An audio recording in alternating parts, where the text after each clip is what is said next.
So I was asking my dad and talking about osteoporosis. I just wanted to know what your views are. I said, what is osteoporosis? Don't know what osteoporosis. So our health awareness is very, very less, especially in osteoporosis. But as soon as I mentioned what osteoporosis was, yes, I knew about it. Since days of Ramayana, I think the story where that old lady his assistant had a stool, here osteoporosis. But still, I think now we are in the 21st century, still awareness of osteoporosis is very less. Many people go on treatment. And lifestyle changes, there's more and more osteoporosis. So I'll introduce about osteoporosis today, then talk about a few facts and myths, and what treatments are available that we use for osteoporosis.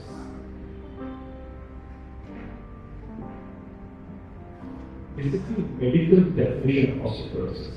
So, it is a systematic skeletal disease characterized by low bone mass and microarchitectural deterioration of bone, with consequent increase in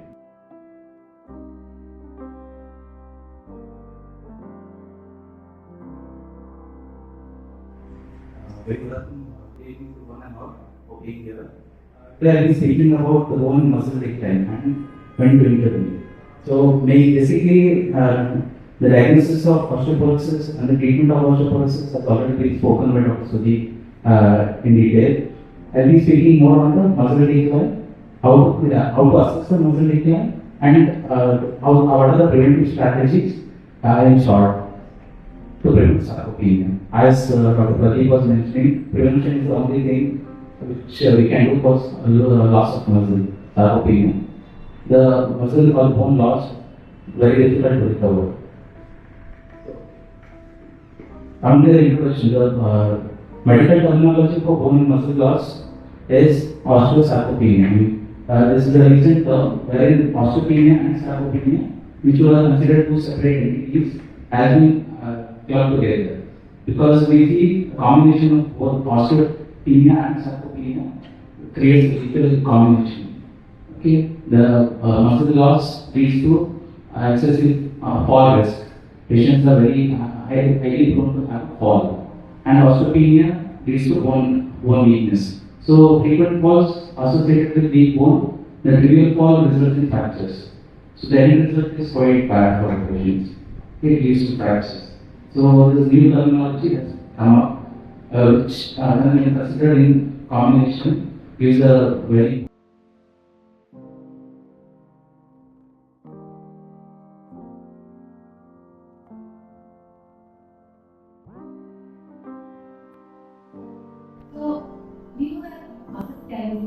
Can it end the bond very muscle? Okay, what is the role of exercise in improving bone health?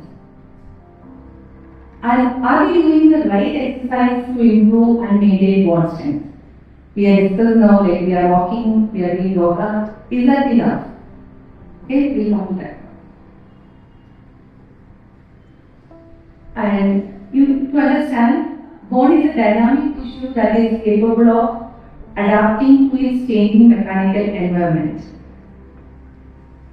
Okay. When the bone is subjected to stress like compression or torsion or tension, the bone can deform. And this process of mechanical signal change to biochemical signal is called mechanotransduction. This mechanotransduction stimulates the bone remodeling, bone formation. So you need to understand whatever exercise what you do, it should create or generate a bone deformation. So the intensity and the type of exercises should be such that the bone should deform. The osteoclast, osteocyte should deform, it should stimulate. Okay? So we just come to the when you start bone strengthening. Okay, so more than 20 65% of adult bone mass is gained during the 2 years of peak linear growth, that is during adolescence. So 11 to 13 years in girls and 12 to 14 years in boys on an average. And we know that we all realize you have adolescent children. So we know that at the age they become very lazy. They are being more addicted to gadgets. Okay, but involves diet, smoking cessation, limiting alcohol consumption, and correcting visual impairments and regular exercise. Out of this, only exercise can help you to improve bone mineral density, augment muscle mass, promote strength gains, and improve dynamic balance. So, as we grow old, we tend to lose our balance, coordination, muscle mass, bone strength, everything tends to reduce. So, with exercise, we can delay the loss of all these. So, there are few studies which have been done in older adults. One study showed that 60 weeks of resistance training improved 3.8% bone mineral density in femoral neck compared to control group. Another study showed that 16 weeks of resistance training resulted in 2.8% increase in femoral neck bone mineral density when compared to controls. Other studies people will not be able to do it. So in them, we go into secondary exercises where we give interventions that are focused towards reducing the fall risk. So you cannot modify the bone. Say, like supposing somebody with Parkinson's, you can't make them do a lot of loading exercise for moderate or extreme disease. So that, but you can give them exercises to reduce the risk of falls. You can do modifications to reduce the risk of falls. So I hope this is visible. So the speed score, you can categorize them into low risk, moderate and high risk. So when there are those people, you can do high impact activities. Say pre-menopausal women, young people, even people less than 40, all of them can do high impact, and sports also can be accordingly. But one thing that is common in everybody is the progressive resistance training. The short form here is progressive resistance training. So the one thing that remains common for all three groups is progressive resistance training. And the high impact loading can be done only in low risk people. We will not be able to do it in high risk people.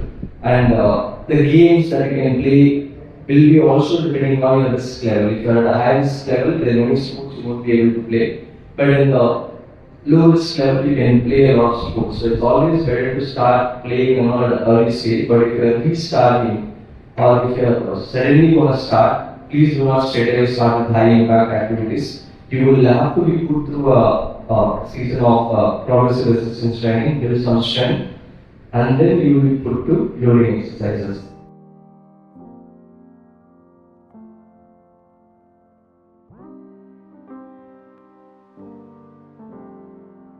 Climbing on a tree and eating. That is the this one. So he has to play. That is number one. So what he will do? Morning he will run and go to the school and play volleyball there. And evening his 4 o'clock school finishes. 1 hour he plays and then runs and comes back. He got cancer lungs at 80 years. He was a non-smoker. But the whole thing, the whole body. At 65, I saw him doing pull-ups around 50 without stopping. So that level of strength he had. Even affected by cancer, only in the last 2-3 weeks there was some frailty that I saw. Otherwise, I used to be sturdy. Ask him any time how you are, will be good. But today, the least of problem person is not ready to load the leg. You know, we see those kind of things. So that very important to have your integrins, your piezo crystals of your joints, and your sclerostin inhibited by your exercise programs, and start today doing something. How much is the WHO recommendation, for